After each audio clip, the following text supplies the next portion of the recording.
Salut à tous, j'espère que vous allez bien, que vous passez une très belle journée. Je vous retrouve aujourd'hui sur la chaîne YouTube pour une nouvelle vidéo. Comme je vous l'ai annoncé samedi dernier et comme vous l'aurez sûrement vu au titre, aujourd'hui ça va être un update saga. Je vais donc vous parler de 3 sagas dans lesquelles j'ai avancé et ça fait toujours du bien d'avancer dans ces sagas, n'est-ce pas? Surtout quand on en a une tonne en cours.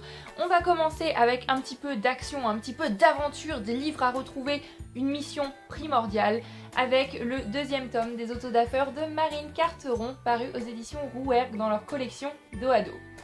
Ensuite, avec cette chaleur, je pense qu'on va aller se rafraîchir un petit peu sous l'océan et pour ça, je vous propose de parler du premier tome de Sirena Legacy, donc l'héritage des sirènes en français, le premier tome of Poseidon de Hannah Banks que j'ai lu en VO, mais pas de panique si vous ne lisez pas en anglais, il est paru aux éditions Ada en français et toujours avec cette sublime couverture, donc que demander de mieux. Et on terminera sur une petite touche gourmande, légère, jeunesse avec le troisième et dernier tome de la trilogie La pâtisserie Bliss de Catherine Littlewood. Ce troisième tome s'appelle Magie à croquer et c'est paru aux éditions Pocket Jeunesse.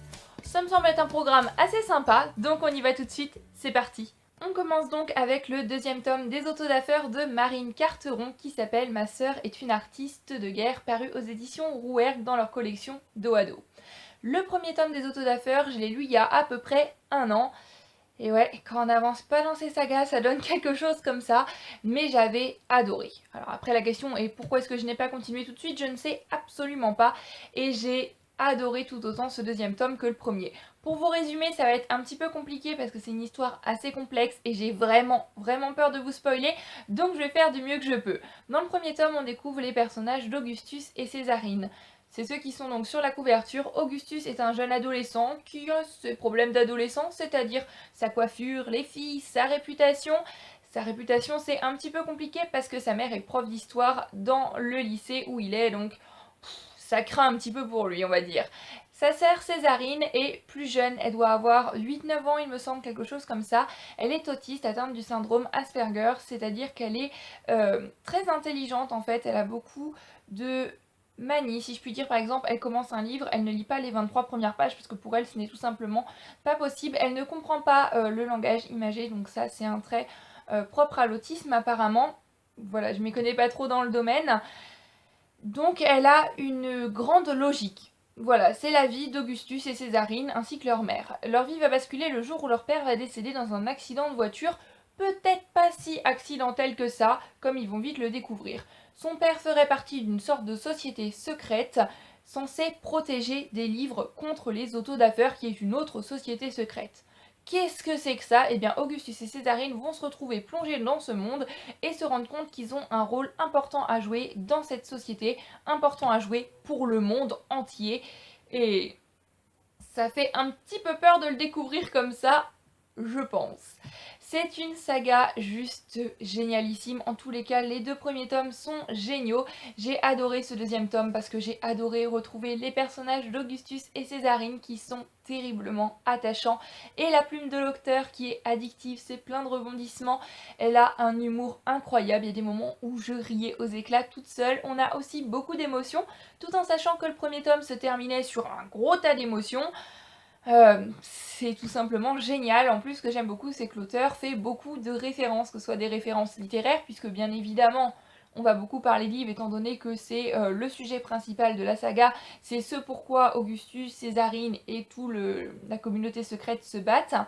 Et on a aussi des références cinématographiques. Donc c'est toujours sympa quand on lit un livre de se dire « Ah oui, je comprends parfaitement ce que tu veux dire, je vois quelle référence ». Mais je sais pas, c'est un petit quelque chose en plus, mais moi, ça me fait plaisir. Ce que j'ai beaucoup aimé dans ce tome 6, c'est la relation fraternelle, je trouve, qui se développe et qui est peut-être plus présente que dans le premier tome entre Augustus et Césarine. Ils se chamaillent, bien évidemment, si vous avez un frère ou une sœur, vous savez ce que c'est, mais j'ai trouvé qu'il y avait une évolution de cette relation et un amour, que ce soit du côté de Césarine pour Augustus ou d'Augustus pour Césarine, que j'ai trouvé vraiment très touchant. Le personnage de Césarine est un personnage que j'aime énormément. Comme je vous le disais, elle est vraiment très logique, elle ne comprend pas le langage imagé, elle ne comprend pas tout ça, il faut que ce soit logique. Ce qu'on dit, c'est la vérité, point, on n'essaye pas de le dire d'une autre manière. Voilà, je sais pas si ce que je dis fait sens, mais avec ce côté très logique qui m'agaçait un petit peu dans le premier tome, et bien là j'ai trouvé que son côté ultra logique nous pousse à réfléchir nous-mêmes à notre logique personnelle. Je trouve ça vraiment génial. Voilà, je trouve ça super intéressant. En plus, elle est pleine de réparties, elle est juste géniale. Augustus, quant à lui, a beaucoup évolué puisqu'il est passé par tout un tas d'épreuves et pas des moindres. Depuis le début du premier tome jusqu'à la fin de ce deuxième tome, le pauvre Augustus, on peut dire qu'il en a vu, qu'il en a bavé. Mais il est génial. Je ne peux pas trop vous parler des autres personnages, mais ils sont tous tout aussi géniaux, pardon. C'est... Voilà, et puis cette histoire de confédération, d'auto-da-feur, c'est vraiment un univers propre que l'auteur a su créer, mais c'est tellement bien mené, c'est tellement bien détaillé qu'on a envie d'en savoir plus, on a envie d'en avoir plus, et c'est des livres qui se dévorent, c'est génial, j'ai hâte de lire le troisième tome, tout en ayant un petit pincement au cœur, parce que c'est une trilogie, donc bien évidemment, une fois que le troisième tome sera terminé, bah, il n'y en aura plus, ce sera fini.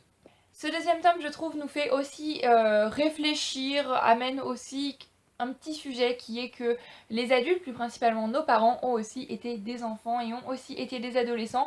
Et je trouve que c'est amené d'une manière bien sympa. Encore une fois, je le dis, j'ai hâte de lire le tome 3 parce que la fin de ce tome 2, comme la fin du tome 1, c'était juste énorme. C'était... Voilà, j'étais juste déçue de ne pas avoir pris le tome 3 parce que je vous dis que si j'avais pris le tome 3 à la médiathèque, je l'aurais lu à la suite directos. Le truc que je fais jamais, ouais, mais là, c'était tellement cool. Donc les autodafeurs de Marine Carteron, je vous recommande à 200% si vous ne connaissez pas, parce que c'est une saga qui selon moi n'est pas assez connue, mais qui vaut vraiment le détour parce que ça envoie du lourd. On continue avec un premier tome de saga, mais c'est une relecture donc ça ne compte pas dans une saga terminée pour pouvoir en commencer une nouvelle. Je tiens quand même à le préciser. Il s'agit de Of Poseidon de Anna Banks. Donc moi j'ai l'édition anglaise puisque je l'ai lu en VO, mais je vous mets la couverture ici qui est la même que celle-ci. Comme je vous le disais tout à l'heure, c'est paru aussi en français aux éditions Ada, et toute la trilogie est parue en français, donc si vous ne lisez pas en anglais, vous n'avez pas d'excuses, vous pouvez aussi lire cette trilogie en français et je vous la recommande grandement parce que c'est juste génial. J'avais adoré ce premier tome, la première fois que je l'ai lu c'était l'été, il y a 2 ans maintenant déjà, et je me souvenais juste de la fin en fait. Voilà, les problèmes de mémoire de poisson rouge, donc comme j'ai maintenant la suite de la trilogie, bah, il fallait que je relise ce premier tome, et oh là là, c'était aussi génial que la première fois. Pour essayer de vous résumer l'histoire du mieux que je peux, on suit le personnage d'Emma. Emma, c'est une fille qui est très pâle, qui est blonde et qui a les yeux violets. Ouais, les yeux violets. C'est quelque chose de quand même pas très courant. Mais bon, ses parents lui disent que c'est comme ça arrive. C'est rien de particulier, elle a les yeux violets. Bon bah, elle s'y est fait, elle a les yeux violets. Elle a terminé le lycée, elle va rentrer à l'université, donc pendant ses vacances d'été, elle a décidé d'aller avec sa meilleure amie Chloé en Californie, parce que oui, hein, après à l'université elles se verront plus, donc autant profiter à fond du dernier été ensemble, si ce n'est que cet été va vraiment basculer la vie d'Emma pour plusieurs raisons. Tout d'abord parce qu'elle va tomber à la plage. Il faut savoir qu'Emma, elle est maladroite. Elle est maladroite comme pas possible. Donc à la plage, elle va tomber, mais elle va tomber le nez dans le buste de Galen. Galen est un adolescent magnifique et voilà, c'est la première chose qu'elle voit, c'est ce mec est canon. Et ensuite elle lève la tête et elle se dit mais ce mec a des yeux violets. C'est quand même pas banal, sachant qu'elle aussi a des yeux violets, qu'apparemment c'est très rare. Et ensuite elle va apprendre petit à petit qui est Galen. Je ne vous spoile rien, c'est écrit sur le résumé. Galen est une sirène. Il faut savoir qu'il y a un monde sous-marin dans lequel vivent les sirènes. Donc il y a une hiérarchie, il y a 2 groupes de sirènes, il y a les tritons et les poséidons. Galen fait partie des tritons et il n'est pas rien puisqu'il est un royal, c'est-à-dire qu'il y a une hiérarchie et lui fait partie vraiment de la famille royale des tritons. Normalement les sirènes n'ont pas de contact avec les humains, mais Galen lui est ambassadeur, c'est-à-dire qu'il est responsable d'étudier un petit peu les humains, de surveiller tout ça, et il a été envoyé en Californie pour aller chercher Emma, parce que les sirènes normalement ont les yeux violets, et cette fille aux yeux violets qui se trimballe à la vue de tous aux humains, qui va sous l'eau sans problème, ben c'est quand même pas banal, ça l'intrigue, et en plus c'est hors la loi des sirènes. Donc voilà, je vous en dis pas plus, mais c'est génial. C'est une saga super originale. Je n'ai lu encore aucun livre sur les sirènes, et je peux vous dire que celui-ci, il est vraiment super top. L'auteur a une écriture prenante, une écriture addictive et un humour pas possible. C'est hilarant. Il y a d'autres moments, c'est un petit peu plus émouvant, mais vraiment, ce livre-là aussi m'aura fait rire aux éclats toute seule parce que c'est génial. Et puis c'est frais, c'est rafraîchissant. Avec les chaleurs qu'on a eues ces derniers temps, je vous conseille de lire Of Poseidon pour vous rafraîchir un bon petit coup, de l'humour, des bons personnages, une super écriture et un super univers. Comme je vous le disais, j'ai jamais lu de livre sur les sirènes, mais là on a vraiment un univers développé, on a envie d'en savoir plus sur tout ce monde des sirènes, comment ça marche, cette hiérarchie, cet univers.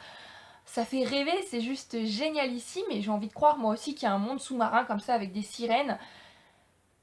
C'est génial, c'est une idée juste géniale et c'est super bien mené et je pense que dans le deuxième tome on sera plus dans le monde des sirènes et on en saura un petit peu plus au vu de la fin de ce tome-ci qui est une fin juste waouh. C'est la seule chose que je me rappelais de ce livre, mais encore une fois ça m'a laissé une deuxième fois sur le cul parce que c'était énorme, énorme comme fin. C'est trop bien. Vraiment, c'est une saga qui, je trouve, n'est pas assez connue. Au niveau de l'anglais, si vous voulez le lire en VO, je trouve qu'on est à un niveau 2 sur 5, si je puis dire. Il y a du langage pas vraiment spécifique, parce que le langage des sirènes n'est pas très spécifique. C'est du langage plutôt courant, même si parfois il y a des expressions que peut-être vous pourrez pas trop comprendre du premier coup, mais il suffit de faire une rapide recherche, et même si vous voulez pas faire de recherche, je pense que ça va pas gêner à la compréhension globale du livre. Voilà, je vous le conseille si vous voulez commencer à lire en VO, je pense que ça peut être sympa, c'est l'un des premiers livres que j'ai lu en VO personnellement. Je faisais pas encore d'études d'anglais à ce moment-là et c'est passé tout seul, donc je vous conseille de le lire en VO si vous avez envie de le lire en VO, mais de toute façon il est aussi sorti en français. Donc j'adore l'univers, j'adore l'écriture de l'auteur, et maintenant on va parler rapidement des personnages. Le personnage d'Emma, c'est une fille qui a du caractère. C'est une fille qui sait ce qu'elle veut, qui se bat pour ce qu'elle veut. Et si elle n'est pas d'accord, ben elle n'est pas d'accord. De toute manière, vous n'allez pas lui faire changer son avis. Elle a une tête d'âne en fait, une tête de mule si vous voulez. Et j'adore le caractère d'Emma. Et parlons de Galen. Voilà, Galen, lui, il est... Je pense que c'est un de mes book boyfriends, voilà, et Galen, je suis amoureuse de Galen. Sa relation avec sa sœur, sa relation avec Thoraf, son meilleur ami, sa relation avec Emma, ce garçon, est parfait. Il est magnifique en plus, il est... Voilà, Galen c'est mon amoureux. Voilà. Je suis amoureuse de Galen, il est génial. C'est des romances complexes entre les personnages, c'est des liens complexes. On va voir tous ces liens évoluer, certains liens se tisser, d'autres se défaire. Et j'ai hâte de voir ce que ça donne par la suite, surtout au vu de la fin de ce tome-ci. Voilà, je suis en train de m'emballer là, du coup, je commence à avoir chaud, mais c'est vraiment trop bien. C'est de la folie et pour moi c'est un livre qui est unique en son genre, comme je disais, j'ai jamais lu de livre de sirène mais j'ai jamais lu de livre comme ça, je trouve ça génial encore une fois. Voilà, le mot pour Of Poseidon, c'est génial. Je pense que c'est un livre aussi très visuel et je le verrais complètement adapté en film ou en série télé. Là, je cours, j'ai plus de vie sociale, je regarde ça toute la journée. Voilà, donc vous l'aurez compris, Of Poseidon de Anna Banks, eh bien je vous recommande et j'ai hâte de lire la suite. On termine sur un petit peu de gourmandise, quelque chose d'un petit peu plus léger avec de la jeunesse. J'ai lu le troisième et dernier tome de la trilogie La Pâtisserie Bliss qui s'appelle Magie à croquer. C'est de Catherine Littlewood et c'est paru aux éditions Pocket Jeunesse. La Pâtisserie Bliss, c'est une petite saga jeunesse bien sympa que j'ai beaucoup aimée. Voilà, ça se lit tout seul, c'est mignon, c'est magique. Pour vous résumer rapidement l'histoire, on suit la famille Bliss qui tient une pâtisserie à Calamity Falls, qui est une ville aux USA. Une ville fictive je pense. Et on suit surtout Rosemary qui est l'une des filles de la pâtisserie Bliss. Qu'est-ce que la pâtisserie Bliss? Eh bien c'est une pâtisserie un petit peu particulière puisque la famille Bliss c'est des magiciens pâtissiers. C'est-à-dire qu'ils font des gâteaux, ceux qui les achètent ne le savent pas bien évidemment, mais qui sont magiques. Ils peuvent faire des gâteaux qui font tomber amoureux, ils peuvent faire des gâteaux qui résoudent les soucis. Voilà, tout un tas de gâteaux magiques. Les habitants du village ne le savent pas, mais quelques autres personnes sont au courant de cette magie et bien évidemment, eh bien ça fait des envieux et la famille Bliss va se retrouver dans tout un tas de péripéties On découvre chaque fois une aventure un petit peu au fil des tomes. Je peux bien évidemment pas vous résumer ce 3e tome parce que ce serait grandement vous spoiler, mais voilà, c'est l'un de mes préférés, je l'ai trouvé vraiment très sympa. J'ai beaucoup aimé retrouver l'univers de la pâtisserie Bliss et notamment la gourmandise. C'est un livre qui donne faim. Je vous conseille pas de lire ce livre aux alentours de 7h30 ou aux alentours de 11h30 si vous avez déjà un petit peu faim, parce que votre ventre risque de gargouiller. C'est gourmand, c'est des personnages attachants, c'est de l'amour familial, c'est de très belles relations fraternelles, c'est de l'entraide, c'est de l'originalité, c'est de la magie. Voilà, c'est tout ce que j'ai aimé dans les précédents tomes et c'est tout ce que j'ai aimé retrouver dans ce 3e tome également. Ce que j'ai aimé dans ce 3e et dernier tome, c'est l'humour. J'ai trouvé qu'il y avait plus d'humour dans ce tome-ci et l'originalité, notamment certains sujets que l'auteur va aborder dans ce tome-ci, notamment les conservateurs dans les gâteaux industriels. Et oui, un roman jeunesse va nous parler des conservateurs. L'auteur va partager son avis et on comprend bien son point de vue et c'est amené d'une manière tellement originale. Moi, ça m'a fait rire aux éclats. J'ai trouvé ça tellement bien amené. Elle va aussi partager son point de vue donc sur les gâteaux industriels et même sur l'industrie en général. C'est assez intéressant, ça m'a poussé un petit peu à la réflexion et je pense que des enfants de 8-9 ans du coup qui lisent cette saga, ça va les faire réfléchir sur quelques petites choses et sur ce qu'ils mettent dans leur bouche en fait, voilà, simplement. Ce que je déplore un petit peu dans ce 3e tome, mais au vu de l'histoire et au vu de l'intrigue qu'il y a, je pense que ça pouvait difficilement être autrement, c'est le schéma un petit peu répétitif, voilà. Par moments ça passait pas trop, malgré tout on a une fin toute mignonne, une très belle fin à la trilogie, même si j'ai l'impression que Catherine Littlewood se laisse quand même une petite porte ouverte pour une possible suite, peut-être un jour.